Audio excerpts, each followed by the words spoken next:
Ya, ahora sí. Bien, entonces lo primero que vimos del caso uno, entonces que era el factor de riesgo del aborto, ¿no es cierto?, que había tenido más, ¿no es cierto?, que además la paciente se sometió al legrado. Y ahora vamos a ver los factores de riesgo que también aparecen en la literatura. Ya, chiquillas, vamos. Ya, y los siguientes son factores de riesgo que están descritos en la literatura, que son parto o cesárea de RH fetal positivo en una madre RH negativa. También está el embarazo ectópico, los procedimientos invasivos como lo son la miocentesis, cordocentesis, biopsia de vellosidades coriales. Está la muerte fetal in útero, la versión cefálica externa, traumatismo abdominal materno que puede ser penetrante o confuso, hemorragia anteparto, transfusión sanguínea y hemoderivados, intercambio de agujas o productos contaminados con sangre y el trasplante de órganos. Súper perfecto. De hecho, en algunos lados dice drogadicción. Ya, muy bien. Bien, perfecto. Tengo lo mismo. Vamos con ¿se entiende entonces por qué esos son nuestros factores de riesgo? ¿Se comprendió?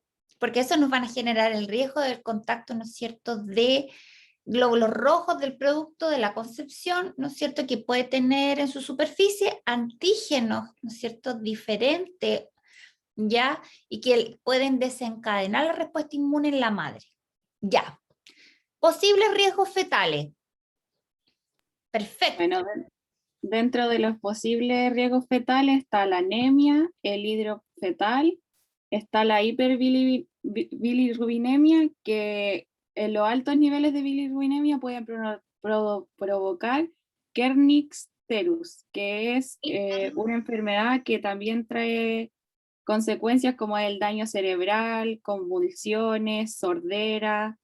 Está la enfermedad hemolítica del recién nacido, puede haber falla hepática, insuficiencia cardíaca, un crecimiento placentario de los anexos, trombocitopenia y neutropenia, que eso hay como es porque hay un mayor aumento de los glóbulos rojos y no aumentan las plaquetas, pero también hay otra hipótesis que dice que puede ser porque hay una mayor destrucción de las plaquetas.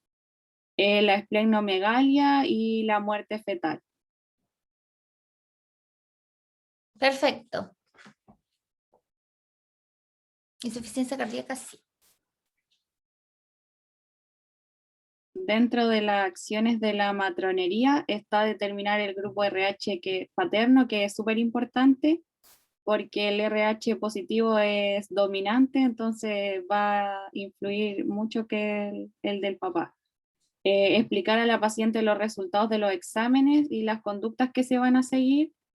Por eso se le deriva al policlínico y se le informa lo que significa a la paciente, que su derivación al policlínico y cuál es el motivo por el cual la estamos derivando. Además, hay que educar a la paciente sobre los riesgos que tiene su inmunización y los signos de alerta que ella debe tener en consideración en caso de cualquier cosa. Y hay que explicarle a la paciente que ella sea derivado al aro no es excluyente de seguir atendiéndose en la atención primaria de salud, porque el aro solo se va a hacer cargo de la inmunización y lo demás lo tiene que seguir controlando. Muy bien. Ya, y otra cosa Bueno, que hay, espérenme, del anterior, gestionar la interconsulta también, ya que también es rol nuestro.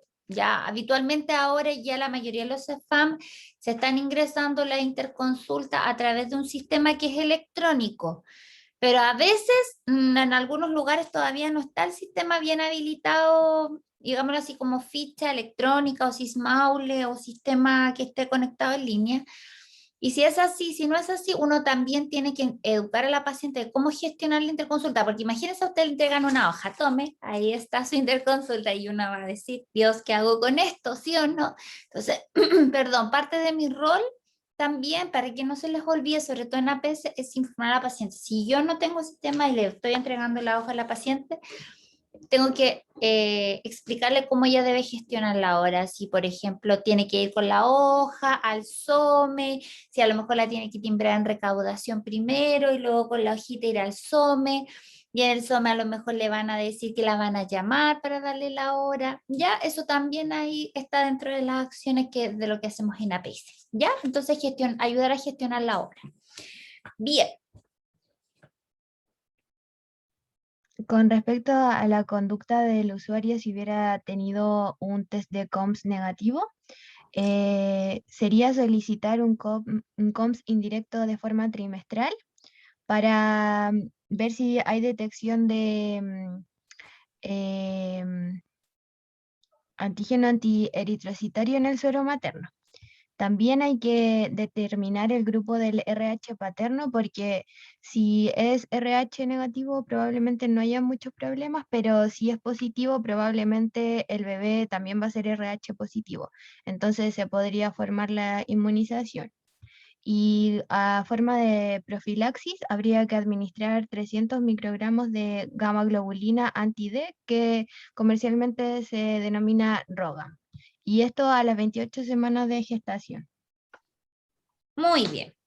Oye, les hago una pregunta. Ustedes me dicen, lo que pasa es que a mí me genera duda porque yo tengo entendido por norma que el test de CUMS indirecto es al primer trimestre, o sea, claro, al ingreso y a las 28 semanas, y ya después te colocas la inmunoglobulina y ya después nada más. Se nos ha dado el tiempo. Ya, pero entonces quería preguntarle si en la clase a lo mejor el doctor dijo algo de que iba a ser trimestral. Me genera duda eso a mí también.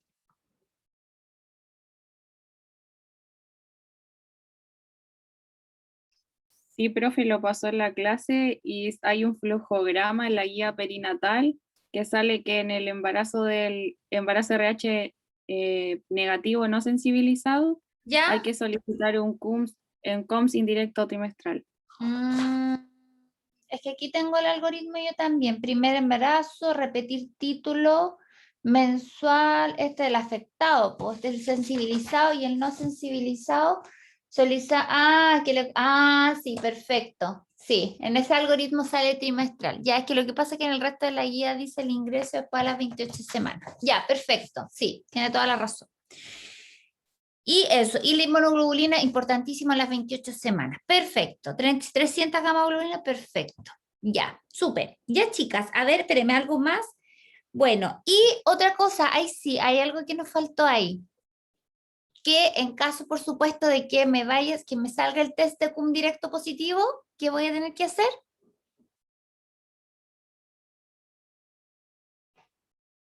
Derivar inmediatamente a la paciente al nivel secundario. Entonces, ¿cuál es la conducta de mi paciente? Si el test de CUM es negativo, solicitar el test de CUM directo trimestral, determinar el grupo de sangre RH, perfecto, administrar a las 28 semanas el ROGA y derivar a nivel terciario en caso de presentarnos, ¿cierto? ¿Cómo se llama? El test de CUMS, ¿no es cierto? Saliera positivo. Eso, le agregaría yo. ¿Ya? Bien, chicas, vamos con el grupo número 2. Súper bien, grupo número 2. Grupo número 2.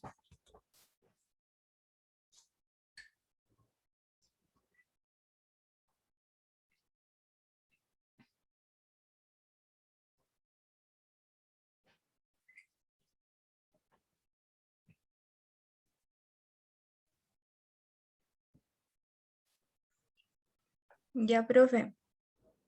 Creo que ya se cargó la pantalla, ¿no? Sí, está perfecto. Ya. Ya, entonces el caso 2 es de la puérpera, que era RH negativo, estaba todo ok, y le llega el resultado a la guagua y la guaguita es RH positiva con test de CUM directo negativo. Ujú. Sí, Vamos. profe.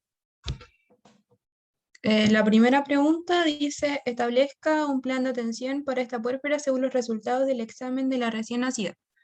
Como el test de CUMS directo de la recién nacida es negativo, a la puérpera se le debe administrar la segunda dosis de la profilaxis, que sería de la inmunoglobulina anti-D, los 300 microgramos dentro de las 24 a 72 horas postparto, porque significa que no se inmunizó en el trabajo de parto. Ya, Se puede prevenir aún la inmunización. bien. Ya. ¿Y qué Y más? que la otra, El plan de atención. ¿Qué más?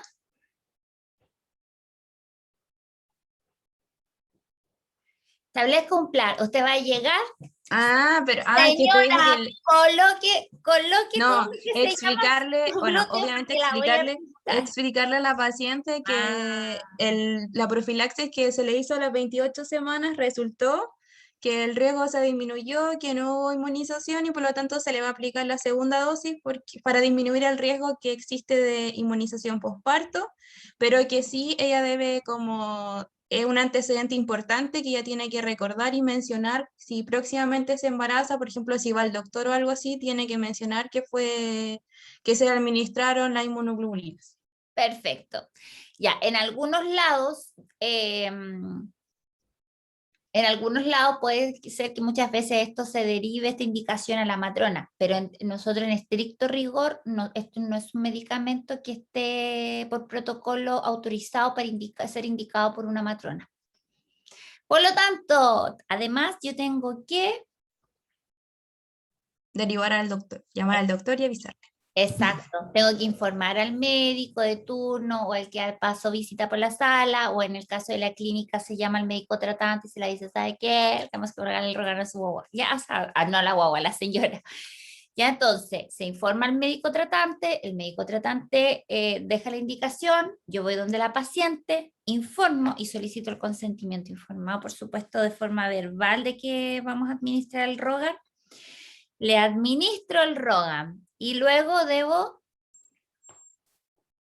También debe estar en observación la paciente por si presenta algún efecto secundario, aunque es raro, pero en la literatura, pero igual puede pasar. Puede pasar porque es un producto derivado sanguíneo, es como es como el mismo contexto o similar contexto que una transfusión, ¿ya? Entonces, como es un hemoderivado, por lo menos 20 minutos de observación de que no genera una reacción adversa. Bien. Ahí sí que sí, ¿cierto? Ya. ¿Cuál sería? Ya, las dos. Ustedes léalo nomás. Ya. Si el test de CUM del recién nacido, si el test directo de CUM directo al recién nacido hubiese estado positivo, significa que los eritrocitos o los glóbulos rojos de ese recién nacido en su membrana ya tienen pegados anticuerpos. Entonces, eso significa que la madre traspasó sus anticuerpos hacia el feto. Como nosotros usamos la inmunoglobulina anti-D para prevenir esa inmunización, en este caso no tendría sentido que le administráramos la segunda dosis porque esa señora ya está inmunizada. Perfecto. Entonces, eso, y el recién nacido ahí habría que poner más ojo porque eso ya es más serio que las mamás. Claro, ¿cierto? Ya, ese Sí. manejo de no, sí, pero sí, perfecto, ¿no es cierto? Ya ahí ya tendría que la guaguita, ¿no es cierto?, empezar a ver si presenta algún grado de anemia, le van a tener que solicitar exámenes, signos de hiperbili, ¿no es cierto? Ya, bien, bien, perfecto, no hay que inmunizar. 3, por lo tanto, ¿qué mujeres no requieren profilaxis? No todas las mujeres que tienen RH positivo, obviamente, no necesitan profilaxis. Las Perfecto. mujeres RH negativo que ya están sensibilizadas, porque no hay que prevenir, porque ya se sensibilizaron. Las mujeres RH negativo, que su pareja o el padre de la guagua es RH negativo, porque la guagua no puede salir RH positivo. Espero, Nunca se sabe, pero bueno, esperemos. claro.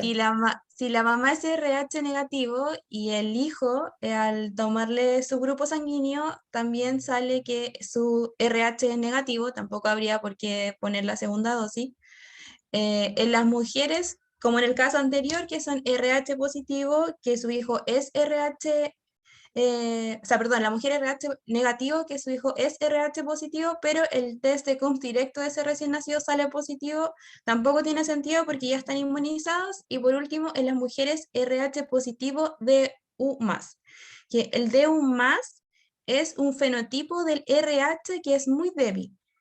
Genéticamente es más probable que pasen mujeres de raza negra. Entonces las mujeres que tienen el RH DU+, se comportan como una mujer RH positiva, por lo tanto es innecesario colocarle la antiglobulina.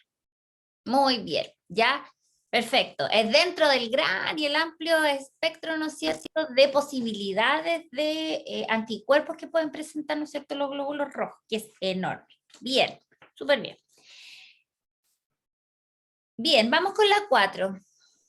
A la dosis, nosotros administramos 300 microgramos a las 28 semanas y 300 microgramos a la de 24 a 72 horas postparto, salvo en la indicación de que el test de Coombs del recién nacido salga positivo o que el bebé sea RH negativo.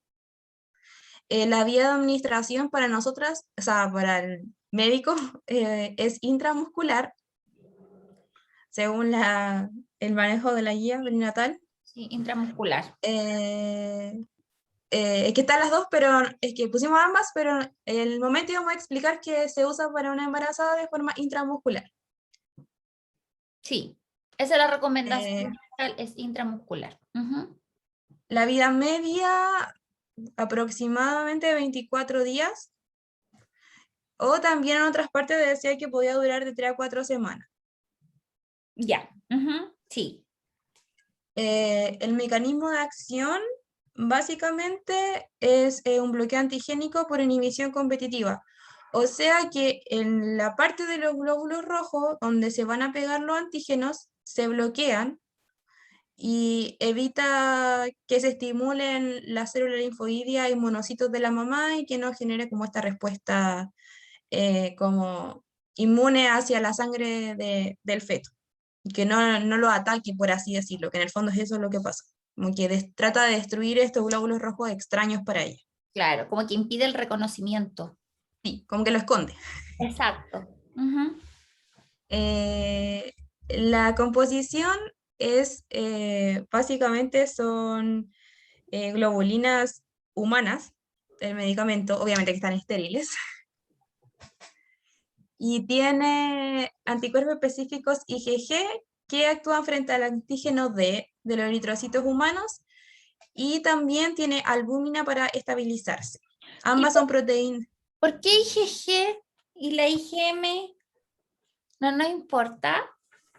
Esta es una pregunta capciosa. Sí, pero la IgM es la primera, la respuesta primaria, pero esa no pasa por la placenta, entonces es muy grande. Bien, Entonces, la que nos importa ahora, en este momento, como para el feto, es la IgG. bien, súper bien. La vía de administración, como dije, pueden ser endovenosa o intramuscular. En la obstetricia se usa la vía intramuscular. Y los riesgos pueden ser dolor de cabeza y obviamente reacciones alérgicas. Eso es como lo más grave, entre comillas. Y también pueden generar hipotensión, escalofrío, malestar y fiebre. Y obviamente el choque anafiláctico, que es la como expresión más grave de una reacción alérgica. Sí. ¿Puede tener interacción con otros medicamentos? Decía que era seguro, no había un estudio de la lactancia, que era seguro en el parto, que no se debía usar en RH positivo. Perfecto. Ya, se ha asociado a... Cállese. Se ha asociado un poco de interacción con algunas vacunas con virus atenuado. Con algunas pacientes que hayan recibido vacunas con virus atenuado recientemente se ha observado un poco de interacción, ¿ya? Pero eso es como un dato en realidad, ¿ya? Bien, perfecto, chiquilla. Súper, súper bien la presentación. Nada que decir. Bien. Aquí algo que me haya faltado acá. Ya, sí, hay algunos estudios que han indicado en pacientes grandes, obesas o IMC mayores a 30 que sugieren que debería ajustarse la dosis del Rogan, porque de algún modo se ha observado que los 300 microgramos no serían suficientes para pacientes con obesidades importantes, ¿ya? También hay otras, con respecto a las dosis, en algunos casos donde hay hemorragias masivas, severas, importantes, también se ha indicado que sería la dosis recomendada de 600 microgramos, ¿ya? Eso principalmente. Profe, ¿Ya?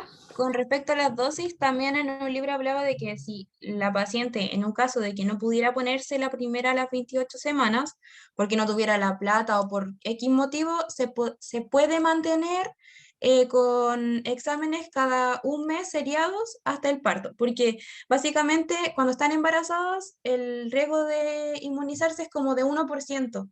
Entonces, es bajo en comparación con el parto, que es como de un 10%. Entonces, en casos extremos, si es que no se puede, no hay posibilidades, se puede mantener y solo administrar la del parto. Esa es como Perfecto. la más importante. Sí, exactamente. Ya se puede mantener bajo control con el test de Kuhn solamente, ¿ya? Y también en algunos casos importantes se puede cuantificar, hay test que son específicos que tú puedes cuantificar finalmente cuál es el grado de anemia, ¿no es cierto?, para ir determinando, ¿no es cierto?, las dosis que se puedan requerir de inmunoglobulina, ¿ya?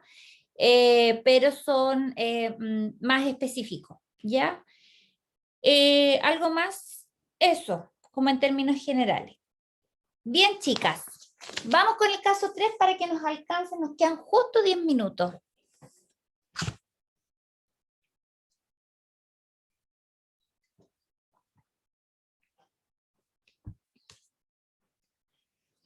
Ya, profe.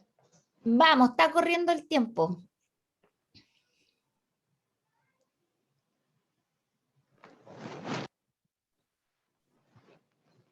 ¿Es necesario que leamos el caso o solo nos vamos a las Sí, preguntas? este es el caso 3 de la paciente del caso 1 que después tuvo así mal fatal en aro, los anticuerpos fueron para arriba todo el rato, tuvieron que indicarle evaluaciones de Doppler con arteria cerebral, de velocidad de arteria cerebral media, ya finalmente terminó la urgencia y llegó con el siguiente trazado, pasa trazado.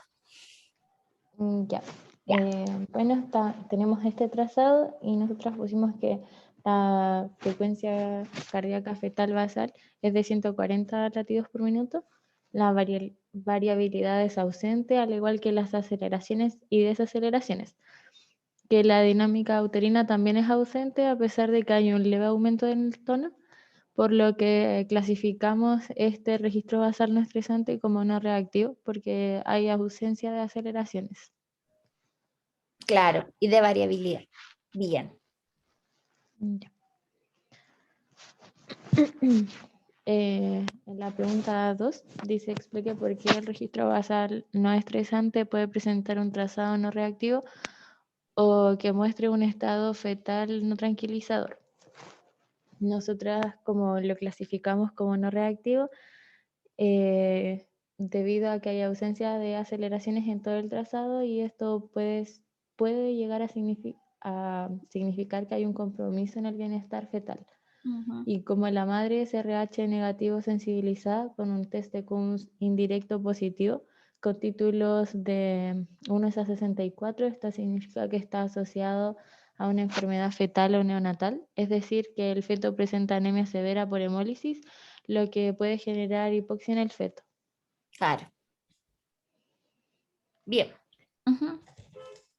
En la pregunta 3, que hay que establecer un plan de atención, nosotras pusimos que habría que repetir el registro basal no estresante luego de unas horas.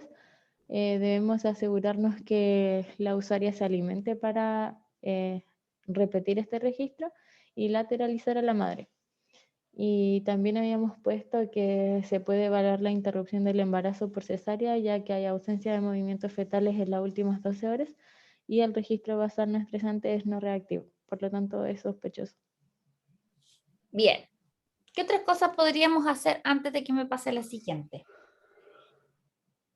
Por algoritmo de atención de isoinmunización a las 34 semanas. ¿Qué más?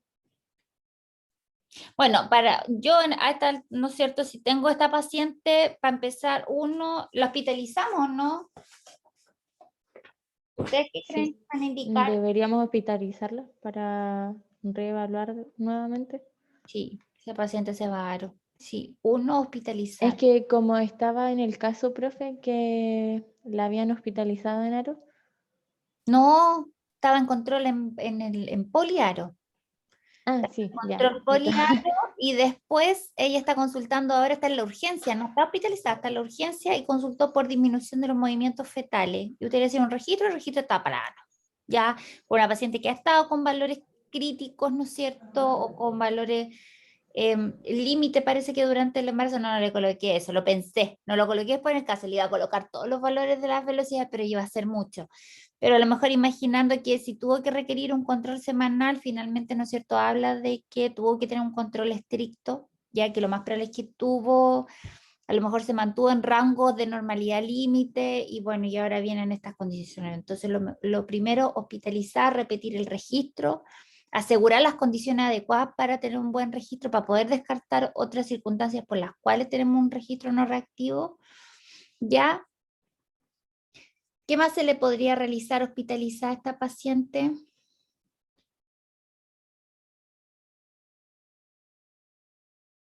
¿Qué sale aquí?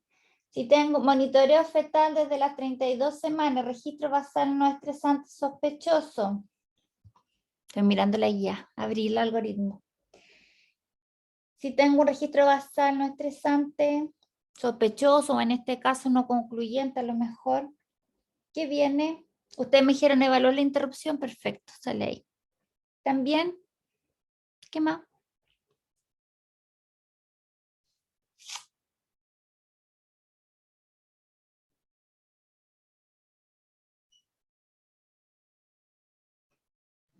No sé, profe.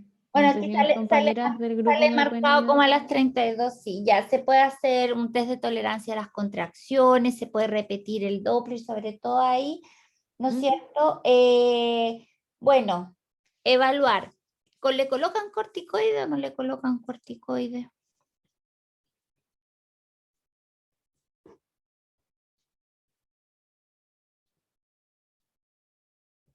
¿Qué dice el público?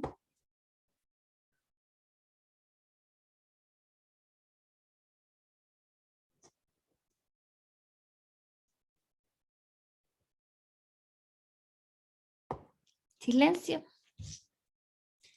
¿Cuál es la indicación del uso de corticoides? 24, 34 semanas. ¿O no? Para maduración fetal pulmonar. ¿Por qué tanto silencio? ¿O no? ¿O estoy mal? Sí, profe, en esa fecha. ¿Ya? Entonces, Profe, está bueno, bien. mira, ahí de repente, ya, hay siempre las pacientes que tienen 34, así, ya se supone que por protocolo es de 24 a 34, pero yo he visto con estos ojitos que a las 34 más 1, más 2, más 3 igual le colocan corticoides, ¿ya?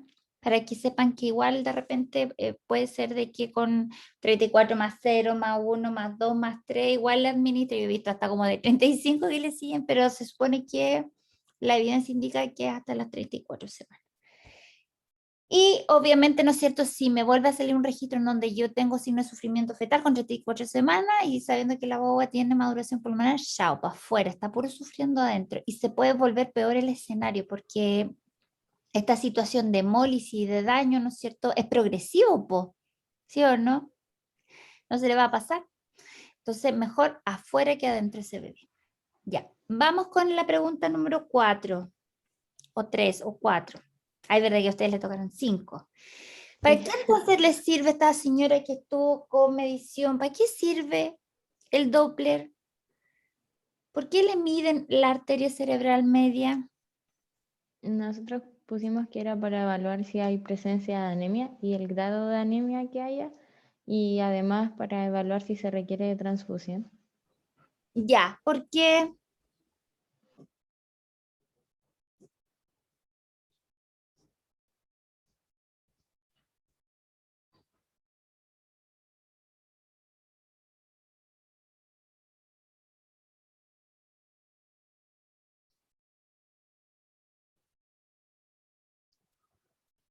¿No? Ya. La anemia fetal es inversamente proporcional con la velocidad de la arteria, de la velocidad de la emisión de la arteria cerebral media. O sea, entre más anemia hay menor velocidad de la arteria cerebral media. ¿ya? Y esto está dado por las condiciones de hiperdinamia vascular, de gasto cardíaco y de viscosidad de la sangre, ¿ya? Y que se da puntualmente, y en la mejor parte que está indicada para medirlo es en la arteria cerebral media, ¿ya? Entonces, a menor velocidad, mayor anemia en el recién nacido, ¿ya? Bien.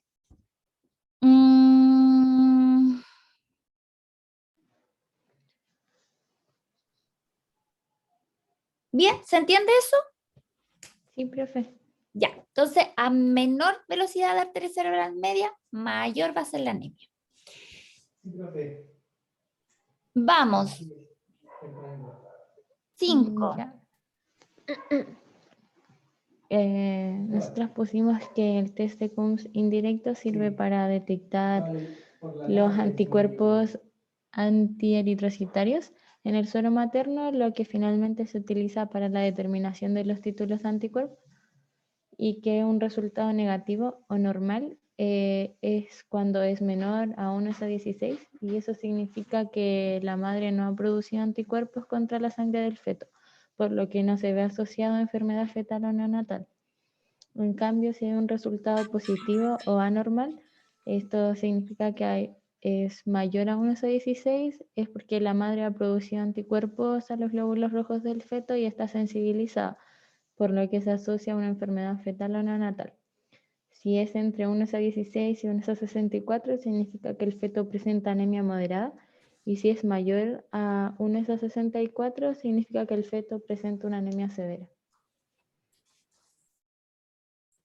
Ya, bien, sí, eso es importante. Recuerden que la titulación, entre mayor sea el número de abajo de la proporción, ¿no es cierto? Finalmente mayor es, digámoslo así, el impacto. Por ejemplo, cuando hablamos de, o se requirió mayor dilución en el examen. Acuérdense que las titulaciones son exámenes que se miden a través de dilución de la muestra, ¿ya? Entonces se requirió diluir más veces, ¿no es cierto?, para lograr en este caso hacer una medición de los anticuerpos, ¿ya?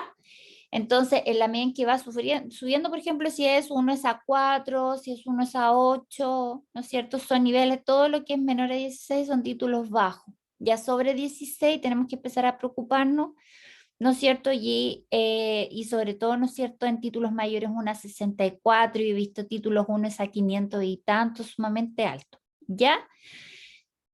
Bien. No tenemos más preguntas acá, ¿algo más?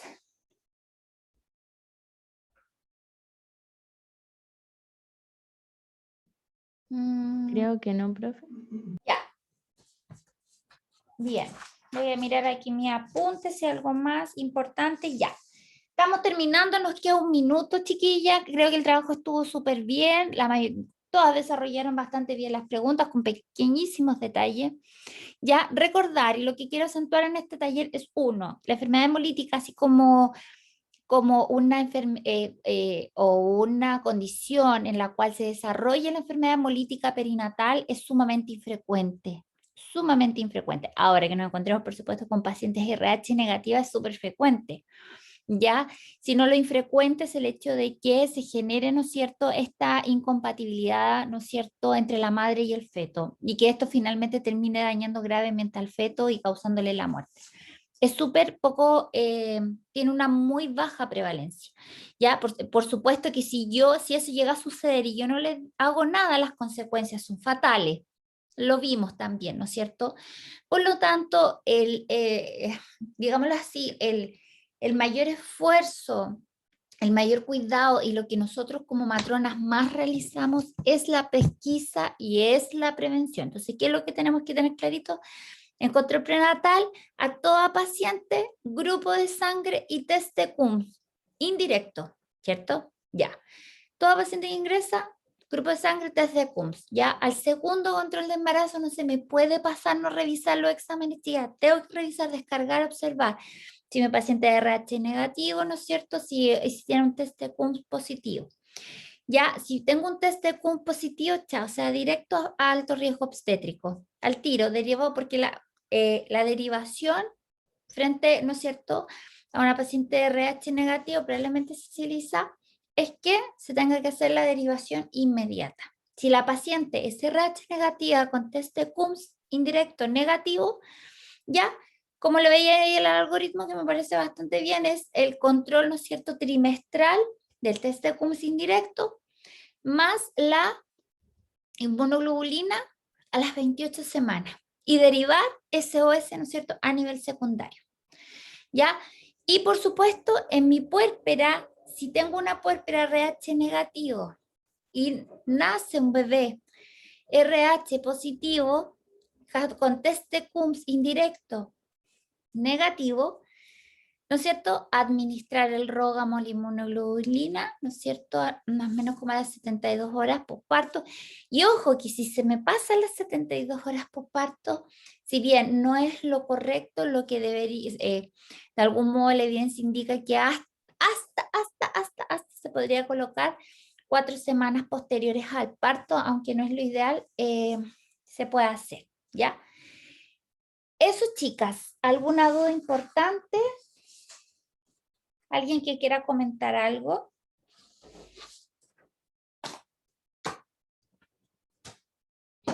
No, profe. Súper, fue un placer trabajar con ustedes, chiquillas, lo hicieron muy bien.